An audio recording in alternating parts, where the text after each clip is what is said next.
भगवान जब सामने पहुंच जाते हैं, सुनीत ने दर्शन किए।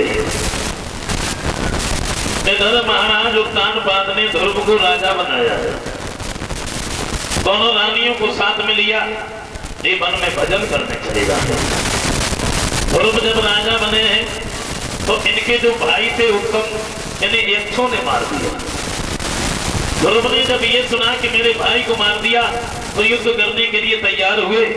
ब्रह्मा जी ने आके समझाया, बेटा तुम्हारे भाई उत्तम की इतने ही दिन की जिंदगी थी, इसलिए वो संसार को छोड़कर भी चला गया, तुम क्रोध मत करो। ध्रुव ने अपने क्रोध को शांत किया, समझाया। कुछ दिनों तक इन्होंने राज्य किया, उसके बाद में अपने पुत्र उत्कल को राज्य दिया है, और उत्कल को राज्य देने के बाद में उसी लोग को जाते हैं जो भगवान ने दिया था।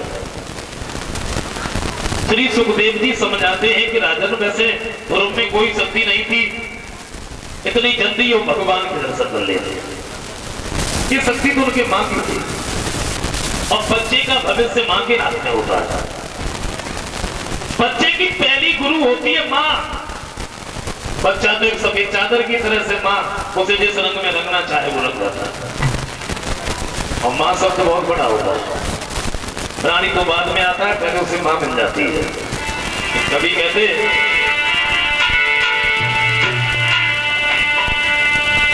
कि मां के समान संसार में कोई गुरु नजर नहीं आता।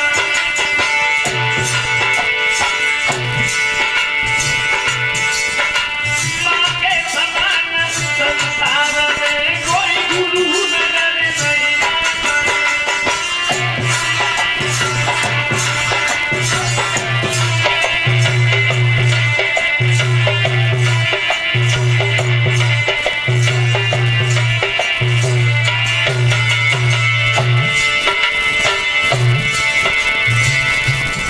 कभी कहते अरे जब जब जीव जगत में आता,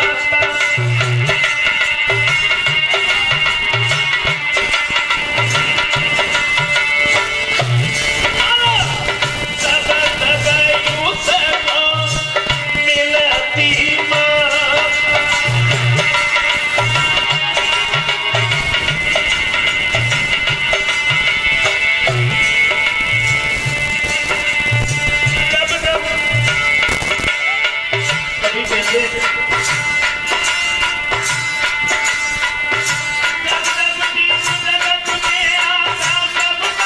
उसको मिलती माता।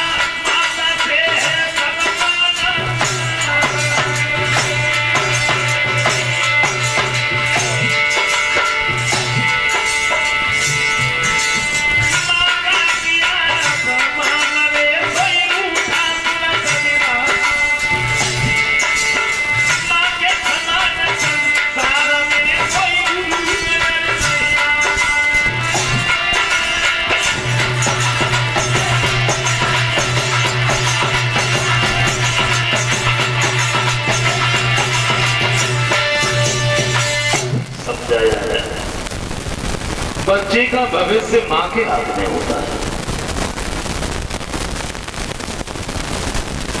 मां अपने बच्चे को जिस रंग में रंगना चाहे वो रंग जाता है। और पहले की ऐसी माताएं हुई जिन्होंने अपने शरीर के ऊपर हजारों मुसीबतें उठा ली अपने बच्चे के भविष्य को उज्जवल करने के लिए।